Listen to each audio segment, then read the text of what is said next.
በጋሞ ዞን የዲታ ወረዳ ዋና አስተዳዳሪ የሆኑት አሸናፊ ወዳ ወደ ደረማሎ ወረዳ ለመጓዝ ምንም አይነት የመንገድ መሰረተ ልማት ባለመኖሩ ረጅምና ፈታኝ ጉዞ ማድረግ ይጠበቅባቸው እንደነበር ያስታውሳሉ።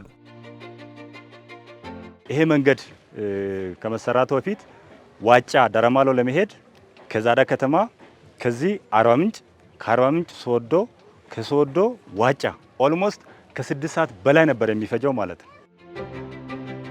ለበርካታ ዓመታት በጨንቻ ከተማ በመምህርነት ሙያ ላይ የሚገኙት መምህር ሞገስ በበኩላቸው መንገድ አለመኖሩ የመማር ማስተማር ሂደቱን አስቸጋሪ አድርጎት መቆየቱን ያነሳሉ። መንገዱ ከመሰራቱ በፊት ብዙ ውጣ ውረዶች ነበሩ።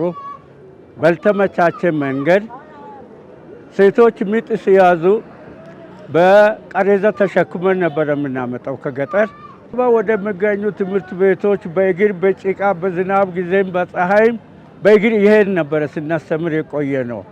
በዛ ሁሉ ውጣ ውረድ ላይ መንገድ በጣም ፈታኝ ነበር።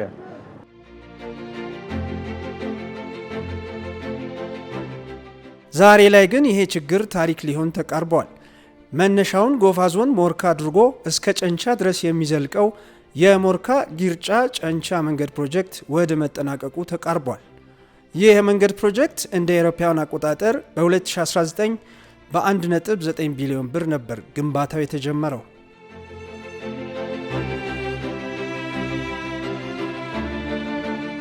ታችን ሞርካ ነው፣ መድረሻችን ደግሞ ጨንቻ ነው። በመሃል 5 ወረዳዎችን ያገናኛል መንገዱ። ቁጫ ወረዳ፣ ደረማሎ፣ ዲታና ቆጎታ ከዛ ደግሞ የመጨረሻው ጨንቻ ወረዳን ያገናኛል። 72.66 ኪሎ ሜትር ይሸፍናል ፕሮጀክቱ። ፕሮጀክቱን በውስጡ የአስፋልት ኮንክሪት ስራ፣ የአፈር ግንብ ስራ እና የሰቤዝና የቤዝ ኮርስ ስራዎችን አጠቃለዋል። በእነዚህ ውስጥም 2 ድልድዮችንና 131 ስላብ ካልቨርቶችን 35 ፓይፕ ካልቨርቶችን ይዘዋል። ከነዚህም እስካሁን 2 ድልድዮችን አጠናቀናል። ከነበሩ ከ131 ስላብ ካልቨርቶች 122ን ጨርሰናል። ከነበሩ ከ35 ስላብ ካልቨርቶች 34ቱን አጠናቀናል ማለት ነው።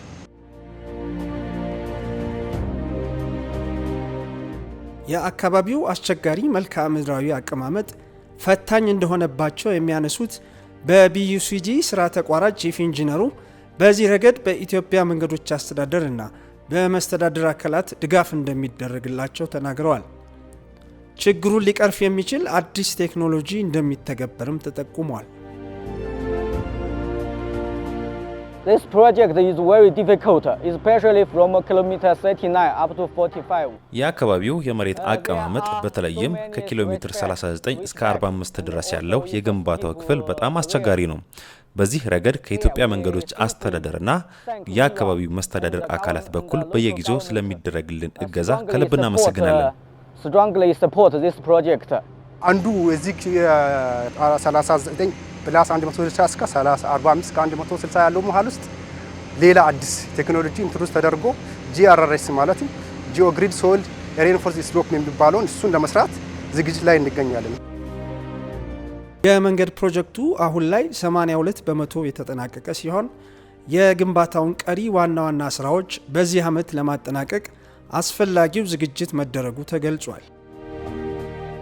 ክሪቲካል የሆኑ ሴክሽኖች አሉ። ስፔሻሊ አሁን ያለንበት ሴክሽን ከኪሎ ሜትር 30 እስከ 45 የሚባለው በጣም እንደምታዩት ተራራማ ነው። የአየሩ ሁኔታ በጣም ምቹ አይደለም እና በዚህ ውስጥ ነው አሁን ኮንትራክተሩ አክቲቭሊ ስራ እየሰራ ያለው። ስራውም በተፈለገው ፍጥነት እየተሰራ ነው። ያው ያልቃል ተብሎ እየተገመተ ያለው የዚህ ዓመት መጨረሻ ላይ ጁን 30 2026 ላይ ነው።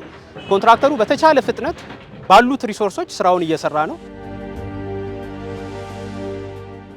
ዋና አስተዳዳሪው አቶ አሸናፊም ሆኑ መምህሩ ሞገስ ሞያ አሁን ላይ መንገዱ በመሰራቱ ከቦታ ቦታ በቀላሉ መንቀሳቀስ እንዳስቻላቸው ይናገራሉ። አሁን ይሄ መንገድ በመሰራቱ ምክንያት በቀላሉ መገናኘት ችለናል። ይሄ ትልቅ ማህበራዊ መስተጋብርን ፈጥሯል። ቅርብ ላይ ሆነን ህብረተሰባችን እርስ በራሱ እንዲገናኝ እዛ ያለው ምርት እኛ ጋር የሚመረተው ምርት ወደዛ እንዲሄድ ደረማሎ የሚመረተው ደግሞ ወደኛ እንዲመጣ ትልቅ ኢኮኖሚያዊ ፋይዳ ተጫውተዋል ማለት ነው። ቻጋር አገናኝቶ እንደገና ደግሞ ደረማሎ ዋጫን ከዚህ ከጨንቻ ጋር አገናኝቶ በዛሬው ቀን ደግሞ እናንተ እዚህ መታችሁ እንዲታዩ ያደረገው እግዚአብሔር የተመሰገነ ይሁን። ከዚህም ባሻገር የመንገዱ መገንባት ባህላዊውን የዶርዜ መንደር ለቱሪስቶች ምቹ በማድረግ ረገድ ከፍተኛ ጠቀሜታ ይኖረዋል ተብሏል።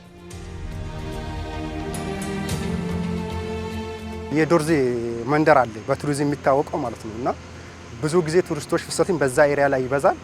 አብዛኛው ያያቱ የመልክዓ ምድር አቀማመጥ ራሱ ለቱሪስት መስህብነት የሚሆን ነው። አካባቢ ተራራማ ከመሆኑ አንፃር መልክዓ ምድር አቀማመጡ ለቱሪስት መስህብ የሚሆን አካባቢ ስለሆነ ይሄ መንገድ ሲጠናቀቅ የቱሪዝምን ፍሰት ወይም የቱሪዝምን እንትን ያነቃቃል ብለን ተስፋ እናደርጋለን።